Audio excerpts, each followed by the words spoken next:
En esta parte del seminario, la idea es incentivarlos a utilizar una técnica diagnóstica muy importante que es la oftalmoscopía directa. Existen dos tipos de oftalmoscopía u oftalmoscopia. El directo, que es el que nosotros estamos promoviendo para ustedes, para los mismos oftalmólogos y médicos especialistas de otras ramas, porque no requiere, digamos, mayor entrenamiento, sino un orden en la técnica y conocer bien el equipo, y la oftalmoscopía indirecta, que sí es del dominio del oftalmólogo o del especialista, porque aquí requiere de un aparato especial, unos lentes especiales, una dilatación pupilar máxima y un reentrenamiento permanente, porque la imagen aparece invertida y hay que hacer un reordenamiento mental que muchas veces es un poco difícil. O sea, es más complicada. Pero concentrémonos en la oftalmoscopía directa. Para ello utilizamos el oftalmoscopio directo, que está representado aquí abajo. Es muy importante que ustedes se familiaricen con el aparato. El oftalmoscopio fue inventado por von Helmholtz hace más o menos más de 100 años. Está dado por un aparato que suministra una batería que está contenida en un mango de cadmio de 3.5 voltios. La luz va a dar a un prisma y esa luz sale a través de un diafragma como una luz uniforme, regulada por un reóstato que está ubicado en la parte lateral del cabezote. Además hay un visor que tiene un diámetro de 3 milímetros y un disco rotatorio que se llama disco de Recos, que contiene poderes de lentes que van desde 0 a más 30 dioptrías y de 0 a menos 30 dioptrías para tratar de compensar, digamos, el defecto refractivo que pueda tener el paciente o el examinador en este caso, y adicionalmente para poder nitificar las imágenes o las lesiones que nosotros veamos en el fondo de ojo. Por esta razón estamos recomendando el oftalmoscopio 11730 o el 11720. No quiere decir que los que ustedes tienen no sirvan, pero el consejo sí es que compren un buen oftalmoscopio que les va a servir para toda su actividad profesional hacia el futuro. El oftalmoscopio tiene en su cabezote, por un lado, una tuerquita o un botón que tiene tres posiciones movibles en sentido horizontal. En una está la luz aneritra, que tiene un filtro de 520 a 560 nanómetros que permite ver particularmente los vasos sanguíneos y la capa de fibras nerviosas. Y en otra está el azul cobalto, que es una luz, como su nombre lo dice, azul, que cuando utilizamos un colorante llamado fluoresceína, podemos poner en evidencia alteraciones en la córnea, en la película lagrimal, erosiones, cuerpos extraños, ojo seco, queratitis, etc. Para eso nos sirve la luz azul de cobalto. Y el otro paso es la luz halógena, que es la que nos va a permitir hacer una oftalmoscopía. El diafragma, también luminoso, tiene tres posiciones: una luz pequeña, una mediana y otra grande, dependiendo de la cantidad o del tamaño de la pupila. Si es una pupila pequeña sin dilatar, pues obviamente vamos a utilizar la luz pequeña. Si tenemos al paciente dilatado, pues nos vamos a dar el gusto de utilizar la luz grande, porque vamos a tener mayor amplitud de exploración en el fondo de ojo. La luz de hendidura no está presente en los oftalmoscopios, digamos, de pequeños, o no de las referencias que hemos dado. Y esa luz de hendidura es importante porque puede uno valorar la altitud en relación con el plano horizontal de la retina de una lesión, si está elevada o si por el contrario está deprimida. Ese ejercicio lo podemos hacer a nivel, digamos, del disco, porque en las excavaciones sospechosas de glaucoma podemos ver cómo esa hendidura se deforma hacia abajo a medida que la excavación se profundiza.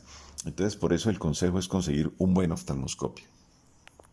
Entonces, conocer a fondo el instrumento es muy importante, llevar un orden es muy importante, colocar siempre el dedo índice sobre el disco de Recos es demasiado importante, porque eso nos dice que la persona sabe hacer oftalmoscopía.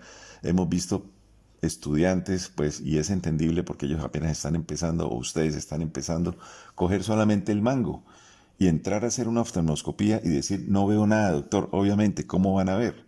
Porque no están nitificando la imagen ni están equiparando los defectos refractivos del paciente con el del examinador. Además, las lesiones en el fondo de ojo se pueden evaluar en altitud dependiendo de la cantidad de dioptrías que hay entre el nivel de la retina y el nivel más alto de una eventual lesión. Por cada 3 dioptrías podemos decir que la lesión tiene 1 milímetro de altura. Entonces, por eso también es importante utilizar el anillo de Recos. La mano, el oftalmoscopio y la cabeza deben estar como un todo, en bloque. O sea, deben entrar en conjunto. El oftalmoscopio debe estar pegado al ojo del examinador y así se debe ir en bloque hacia el interior del globo ocular del paciente. Como una regla general, cada ojo debe tener con su mano y su ojo. Es decir, si vamos a examinar el ojo derecho de un paciente, debemos tener el oftalmoscopio en la mano derecha y debemos tener el oftalmoscopio en el ojo derecho del examinador. Y entonces llegamos a la parte de cómo es el orden propuesto para hacer una oftalmoscopia directa adecuada. Primero, y es lo que se nos presenta de una cuando entramos al ojo, es el disco óptico. Por esa razón uno erróneamente cree que el disco óptico es el centro funcional o anatómico del ojo y resulta que no lo es porque el disco óptico está ubicado en el cuadrante superonasal, más o menos 3 milímetros nasalmente y 1 milímetro por arriba de la mácula o de la foveola, que sí es el centro anatómico funcional del ojo, pero es lo primero que se nos presenta. Segundo, vamos a ver la excavación fisiológica. De tercero, entramos a valorar el grosor y el color del anillo neuroretiniano o neuroretinal. Después vamos a ver la capa de fibras nerviosas. Inicialmente, como nos va a costar trabajo, podemos utilizar la luz verde anhedrita para ponerlos mejor en evidencia, al igual que la emergencia en los vasos. Y finalmente vamos a evaluar el pulso venoso espontáneo. Aquí vemos en forma esquematizada el disco, la excavación y el anillo neuroretiniano. Aquí la capa de fibra nerviosa y la emergencia de los vasos. Si ponemos atención, observamos cómo los vasos son más oscuros y más gruesos cuando la sangre es venosa y eso se cae de su peso por falta de oxigenación, mientras que la sangre que va por las arteriolas es continua, es un flujo transparente, las paredes no son visibles. Cuando las paredes empiezan a ser visibles, uno debe sospechar en la observación que puede haber arteriolosclerosis por la reacción mural en las paredes. Igualmente, debemos valorar los cruces para ver si hay cruces patológicos. Esos cruces patológicos tienen ciertas características que hablaremos un poquito más adelante. En cuanto al disco óptico, podemos decir que tiene un tamaño de 1.5 a 1.8 milímetros. Eso no es tampoco fijo, pero los discos menores de 1.5 uno debe sospechar que son microdiscos y los discos mayores de 1.8 en adelante, entre más grandes, 2.2, 2.3, 2.5, son macrodiscos. Por ejemplo, los pacientes miopes tienden a tener disco grande, los pacientes hipermétropes, discos pequeños. Esos discos pequeños a veces los denominamos discos en riesgo. ¿En riesgo de qué? De presentar eventos vasculares o microvasculares con mayor frecuencia. Y es debido a que, de todas maneras, sea disco grande o disco pequeño, van a contener 1.200.000 axones que corresponden a las fibras del nervio óptico. Entre más pequeño, pues se supone que más apeñuscamiento, digamos, de esas fibras y más enlentecimiento del flujo sanguíneo se puede dar, con el consecuente riesgo de desarrollar, por ejemplo, una neuropatía óptica isquémica. Aquí a la izquierda vemos un ejemplo de un disco que no es normal. Es un disco que no tiene los bordes definidos, es un disco que está congestionado en sus vasos venosos, hay presencia de exudados, hay borramiento de los bordes y levantamiento de los mismos con acodamiento de los vasos que llegan al borde. Vemos aquí unas líneas concéntricas al borde del disco que se llaman líneas de Peyton, que son característicos de papiledema. Seguramente este paciente no tiene pulso venoso presente, luego estamos ante un disco que no es normal. El normal está a la derecha, el anormal está a la izquierda. La segunda parte a evaluar es la excavación. La excavación fisiológica está genéticamente determinada, por lo tanto se supone que la de un lado, y afortunadamente tenemos dos ojos para comparar, es similar a la del lado contrario. Es la parte central del disco. Generalmente el tamaño puede ser desde ausente, 0,1, 0,2, 0,3, 0,4. Ya de ahí en adelante empieza uno a analizar si son simétricas o si son genéticamente aumentadas de tamaño, porque puede suceder que un paciente tenga una excavación aumentada y no estemos pensando que tenga glaucoma, aunque eso es lo primero que se nos viene a la cabeza. Aquí observamos a la izquierda un paciente que tiene una excavación que es definitivamente patológica, es una excavación anormal, si la comparamos con la del lado derecho. Normalmente, como dijimos, ocupa hasta 0,3, 0,4, de ahí en adelante habría que ver si hay presencia de compromiso campimétrico, si hay pérdida de capa de fibras, si hay elongación en el sentido vertical de esa excavación, si hay presencia de muescas, si hay hemorragias peridiscales o si hay aumento de la presión intraocular, para ponernos en el contexto de una excavación aumentada o que es sospechosa de glaucoma. Siguiendo con el orden, lo que vamos a ver es la capa de fibras nerviosas. Inicialmente podemos hacer esta evaluación utilizando la luz aneritra del oftalmoscopio. Aquí podemos ver cómo por el polo superior e inferior, como dijimos, entran las fibras temporales de la retina extrema superior, en este caso de un ojo derecho. Se ve como una especie de rastrilladito encima de los vasos, que tiene un aspecto como lechoso. Si lo ven acá, a la izquierda abajo con estas fechas triangulares se ve una ausencia o una pérdida de capa de fibras nerviosas en forma sectorial tanto arriba como abajo en el lado temporal. Y acá en esta otra diapositiva en blanco y negro se observa cómo esta línea vertical negra continua pasa por lo que sí es el centro funcional del ojo. Realmente, de ahí hacia la izquierda sería el aspecto nasal y de ahí a la derecha el aspecto temporal, digamos funcional del ojo. Entonces ahí vemos cómo en forma de rastrillado están ubicadas las fibras nerviosas tanto en la parte superior como en la parte inferior, conformando el haz temporal, que son las fibras que no decusan en el quiasma. Se observa perfectamente el haz papilomacular, que hace parte, aunque está temporal al disco, observen, está temporal al disco, hacen parte de campo nasal funcional en el paciente, y por el lado izquierdo del disco vienen las fibras nasales que también cruzan el quiasma. Estas fibras cruzan el quiasma. Cuando hay pérdida de fibras en forma de cuña o sectorial, eso lo describió por primera vez el doctor Hoyt y se llama signo de Hoyt por esa razón. Estos hallazgos complementarios los podemos confirmar ya clínicamente con estudios tales como la tomografía computarizada, la OCT, donde nos va a dar pérdida de capa de fibra ya específicas. Parte importante, siguiendo con el orden del examen, el valorar la emergencia de los vasos.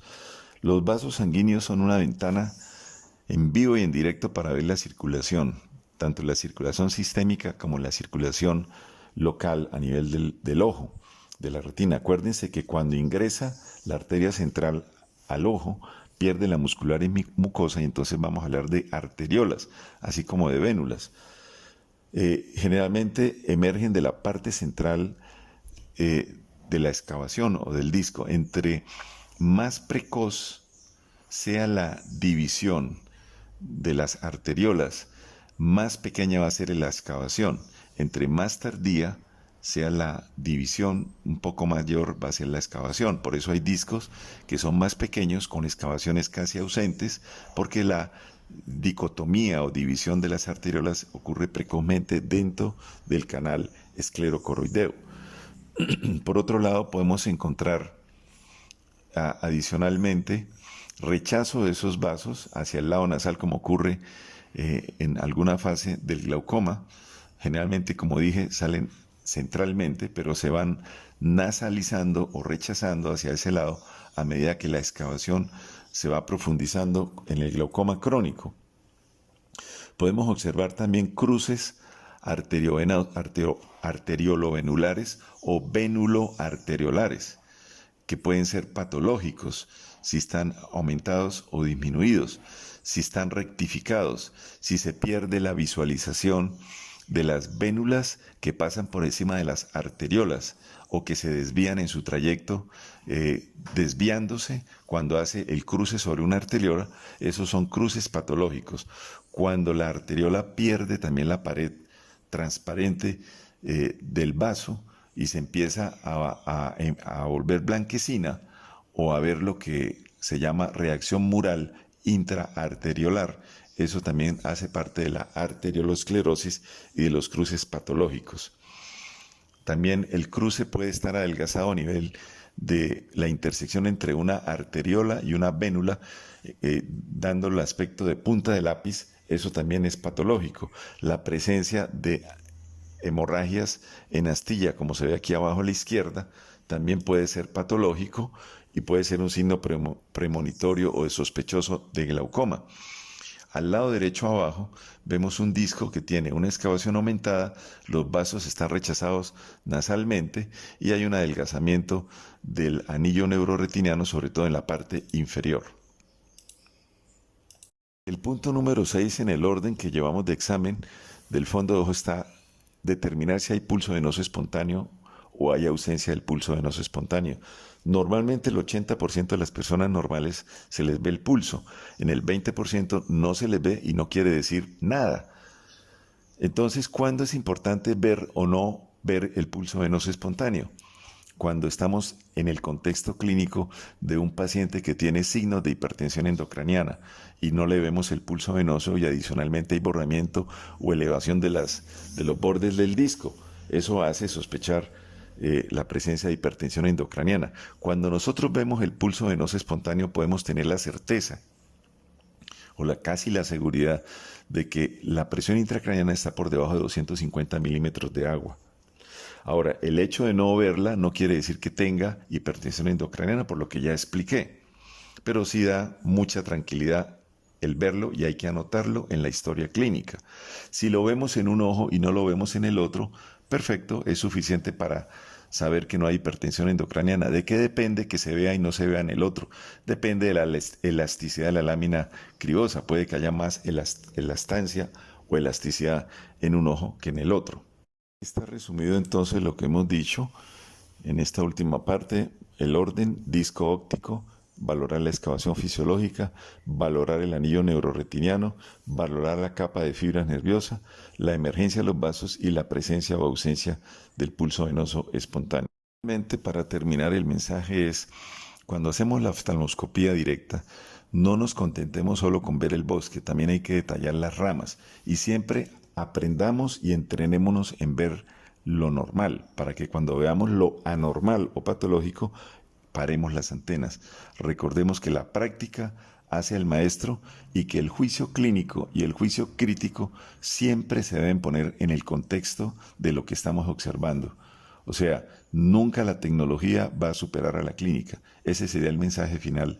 Y el otro es estimularlos a que compren un buen oftalmoscopio y se dediquen a hacer a todos los pacientes, ojalá, una oftalmoscopía directa. Muchas gracias.